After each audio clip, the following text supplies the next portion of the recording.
Hello again. The Practical Animal channel is dedicated to the public understanding of conservation, and every week I interview a conservationist. Today, my guest is Vikash Tataya, Conservation Director for the Mauritian Wildlife Foundation and an expert on the Mauritius kestrel. In the 1970s, the Mauritius kestrel was the world's rarest bird. I began by asking him if the Mauritius Conservation Programme was the most successful in the world.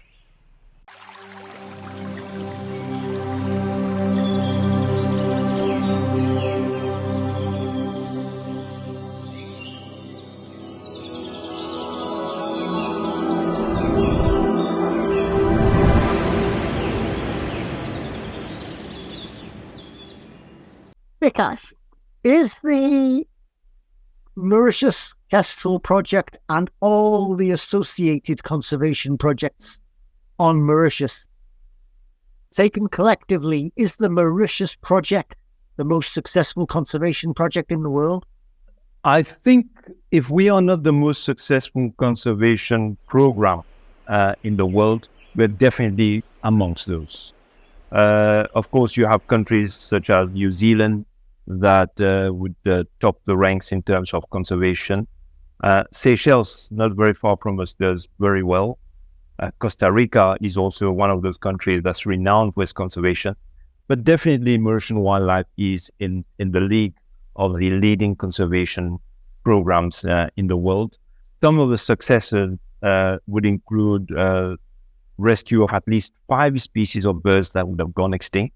And these include the Mauritius kestrel, the Mauritius echo parakeet, the pink pigeon, the Rodrigues fody, and the Rodrigues warbler. On top of that, the Rodrigues fruit bat has been saved from extinction. We estimate that we've saved around 100 species of plants, and either they've been saved from extinction or their trajectories are much better than what they would have been without our intervention, both on Mauritius, Rodrigues, and offshore islands. And we've also sensitized hundreds of thousands of people, both on Mauritius and Rodrigues, to awareness. So I think it's a metric that we don't value enough in terms of making people aware of what is their natural heritage.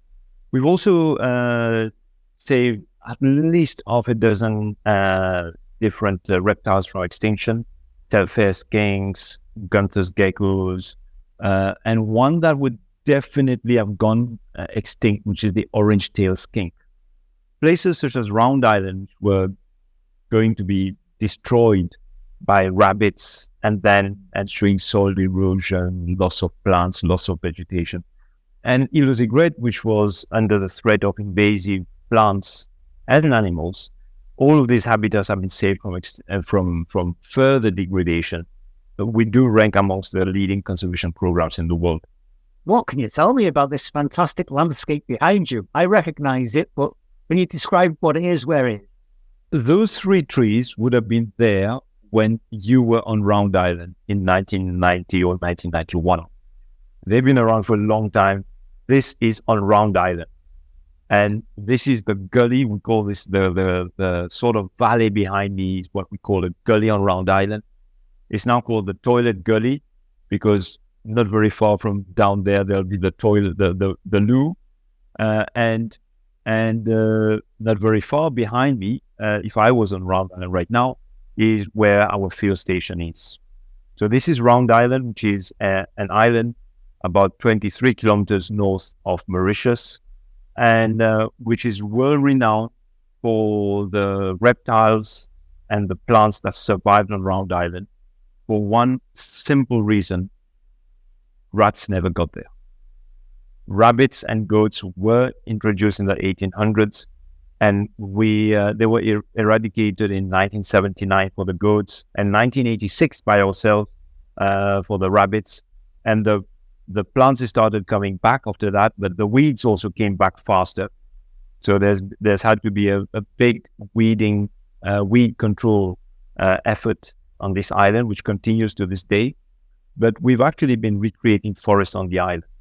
So the hardwood forest, which was described in the 1800s and which had completely gone, is now back in places on the island.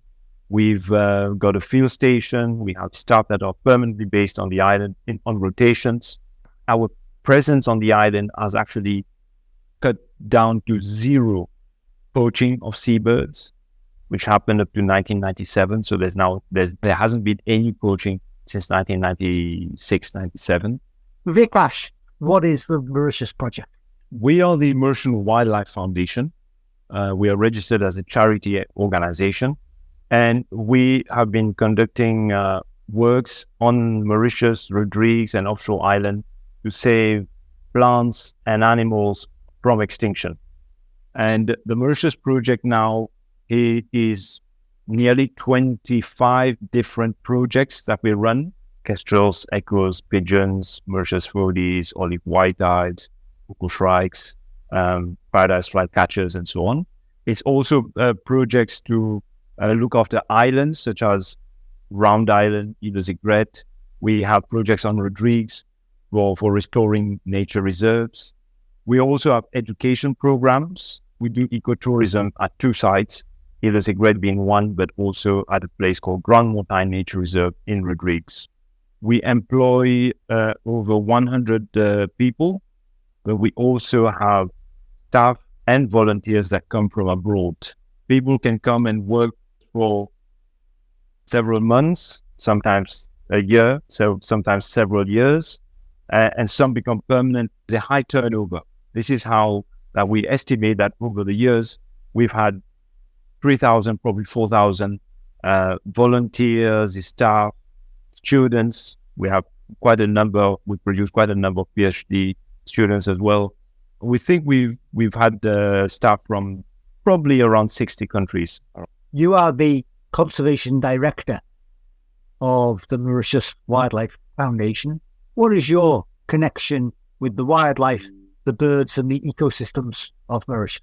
First of all, I joined conservation in 1997. Although I had met the scientific director and one of the major founders of the Mauritian Wildlife Foundation in 1995, and that's Professor Carl Jones. I joined at the bottom of the ladder and gradually climbed my way to the top. And I'm currently in charge of the plant and animal conservation programs. We have very capable staff. These guys are running it very, very well. So I really don't need to get involved that much in a lot of matters, and they are just doing it themselves. Also, I get involved in the policy of the organization as well. So I'm the member of the board of the Mauritian Wildlife Foundation. So it's not just in terms of what happens on the ground, but also what happens in terms of the strategy of the organization. For the past 20 years, we've also become more of an outgoing organization rather than being inward-looking. We've been outward-looking quite a lot, which is why we started developing education programs and why we started doing ecotourism. And we also get involved in national policy.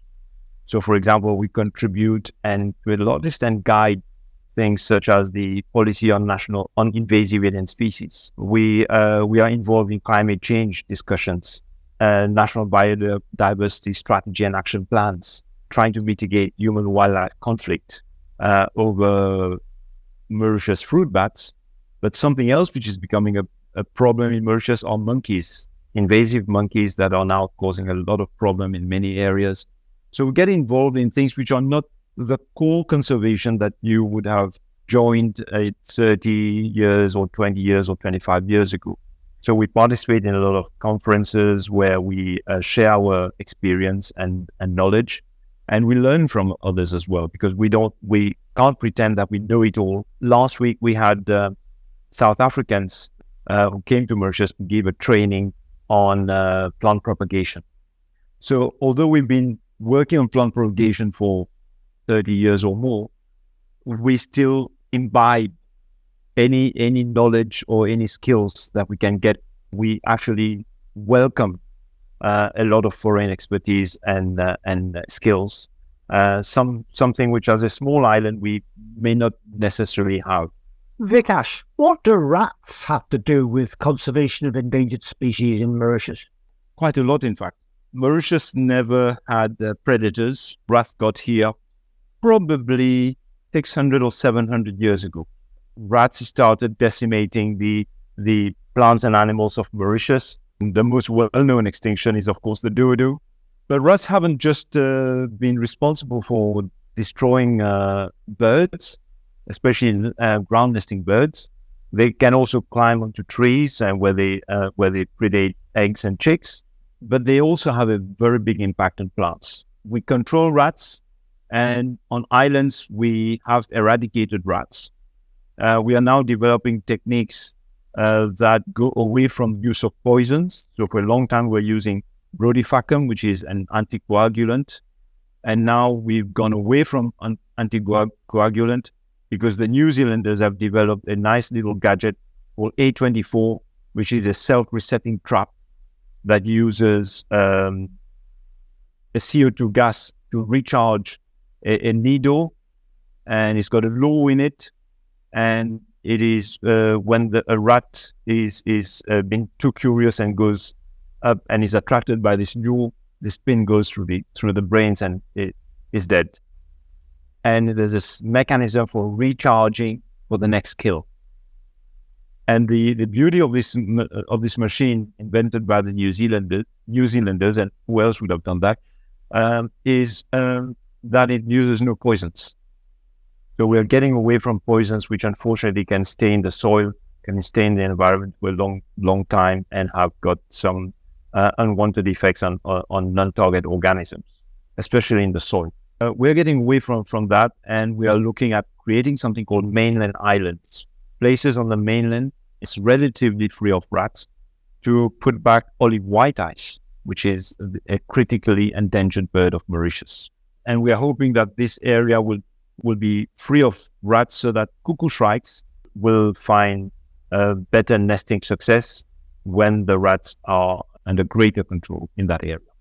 So yes, we have a long association, or shall we say dissociation, with rats, because we try to exterminate them wherever they are, and we try to control them. So they're not our best friends, and we do everything to reduce the number of rats for the greater benefit of our birds, our reptiles, and of our plants.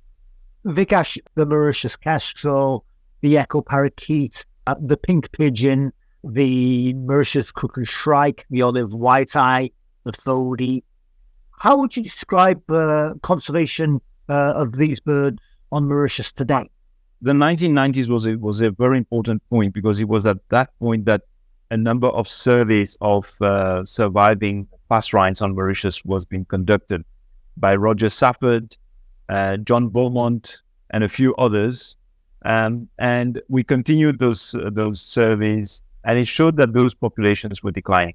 And we did something called marooning, but we prefer to say reintroduction of the Mauritius fody and the olive white-eye onto an island called Île aux Aigrettes, which is one of the islands that we manage. Small island, 27 hectares, close to the mainland. It's around 800 meters from the mainland of Mauritius, but which had the advantage of having no monkeys, no rats, and we were restoring the vegetation. And believe it or not, on that tiny island, we got up to 400 Mauritius fodies. There were more Mauritius fodies on that island than on the mainland of Mauritius. We nearly reached 70 olive white-eyes on that island. We learned that the olive white-eye we wouldn't be able to get hundreds of olive white-eyes on Île aux Aigrettes because they are a highly territorial bird. And the size of the island only allows us to get to around 70 birds. So we have nearly 70 olive white-eyes on Île aux Aigrettes. We were able to actually downlist the Mauritius fody from critically endangered to endangered just by that action. So we recently did a management plan for the olive white-eye. We've also worked with the cuckoo shrike. The cuckoo shrike went extinct there at the same time as the Mauritius kestrel in those mountains found on the east of Mauritius. And we actually brought some cuckoo shrikes into captivity. We reared them in captivity. We raised them in captivity, and we did a release of birds in in the East Coast mountain. I mean, our greatest success has actually been on rodrigues. In the 1970s, the rodrigues warbler was thought extinct. And the rodrigues foley was down to, now there are thousands of both species. This definitely ranks as the most resounding passerine conservation success stories. Sadly so, and this is our fault, is we don't publicize it enough. And it's probably a greater conservation success story than many of the other bird projects that we've done. And, the magnitude of increase. We've done very well, I would say, with the Mauritius foley, and we're doing great strides on the Mauritius olive white-eye, for which we've even done a number of studies. We supplementary feed those birds in the wild, where we are releasing them. And with habitat restoration, the nectar that's produced and the insects that are produced by the better vegetation that we have helps to support them in the wild. Vikash, what are some of the techniques that have really originated in conservation in Mauritius? I think the captive breeding has been something quite important. And I think where we haven't necessarily developed conservation techniques, we've actually adapted quite a lot of it. The rearing of kestrels use techniques that have been used in falconry for hundreds of years. In terms of rearing of birds, again, I mean, we reared probably one of the smallest birds that's ever been reared from an egg. The olive white-eye, in this case, when it hatched out, it was 0.8 of a gram. We successfully reared that bird, and it was successfully released, and it's successfully bred. We are getting into use of drones for surveying rare plants. So on steep slopes, rather than try to send somebody down those slopes, which can be extremely dangerous, well, let's use drones to do the hard work and the dangerous work. We are using more camera traps in the field these days. But one thing which I found amazing is nest boxes. Well, we have 40 years of trying to fiddle with nest boxes, and we're still fiddling with nest boxes. And this is what we've done for echo parakeets. You wouldn't recognize the echo parakeet nest box that you would have seen in those days. They're completely different nowadays. And we show them the Mauritius kestrel Mauritius kestrel nest boxes, and we say this is how they do, and they get interested. And so rather than somebody else having to reinvent the wheel somewhere else, we say, well, look at this, because we've tried to design it this way, and that might be useful for you. And it's interesting that a lot of people who are trying to save parrots around the world come to us and say, tell us a little bit about your echo parakeet nest boxes. And nowadays, we make them out of recycled plastics. We make them out of PVC pipes, so they can be longer lasting, so that you're not having to change them every 2 years. And then, very simply, so they're light. So you're not having to carry a 30 kg nest box on your back to go set it up. It weighs probably a half or a third of that. A lot of people who've been working on at the Mauritian Wildlife Foundation have the possibility of handling birds. So this is probably the first time they are handling birds, if not rare birds. First time they are ever ringing birds. First time they are misnetting. First time they are trying to propagate plants or doing grafting of rare plants. First time they're trying to do dissection on mongooses or rats. First time they're setting traps, or they're learning how to climb trees here on the project. And, or even learning about biosecurity. You go to an island like Round Island, the level of biosecurity that you need to do there. And of course, then they go and work on some other island somewhere else. And biosecurity is second nature to them, because they've done it. They've been doing it for a year since they were working on Round Island. So it's a lot of techniques that people take away from Mauritius. And you are not taught these at universities. There are, correct me if I'm wrong, but there is no university that teaches you these skills. So you come to the Mauritian Wildlife, you work a year or 2 or even 6 months, and you're getting a lot of these techniques. disease identification, taking samples in the field, preserving samples, a lot of this, just writing reports, how do you write simple reports and how do you collect data? How do you enter data? There are so many skills that we learn here. What skills do you look for in a new recruit? You'll be surprised at the answer. Passion. Passion is the number one skill. Second comes, what degree do you have? What qualifications? Of course, we need to know what you've studied. Then we look at what skills they come with. For projects that are sort of quite standard, such as the Pink Pigeon project and the Pathfind projects, we will look for people who are fresh out of university, because it's on the job that you're going to learn all the skills. However, if somebody is going to work on kestrels, we would need that person to be able to ride a motorcycle. And sometimes we train people to ride motorcycles as well. And preferably somebody who's got climbing experience. It's working the field, staying in the field. We also look for things such as cultural sensitivity, because you're going to be meeting people of diverse origins and cultures and backgrounds. And it's important that you fit with the group. People who would be okay roughing it, because going on islands or staying in the forest, you've got the basic comfort, but it's nothing luxurious. So you need to have the mindset to for that sort of work. So those are the skills, but passion is definitely the biggest quality that we're looking for.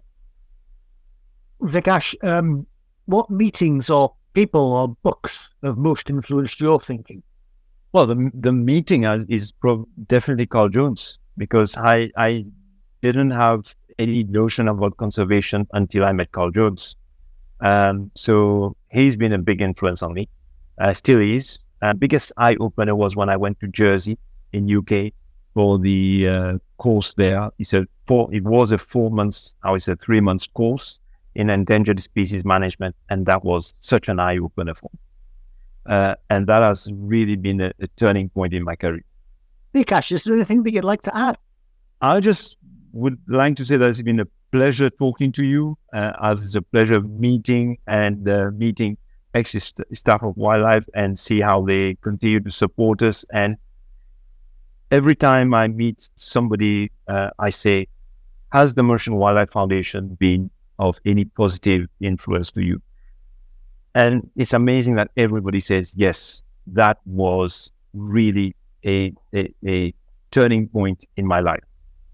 And this is what I want to hear, because if we haven't been, then we have failed somewhere.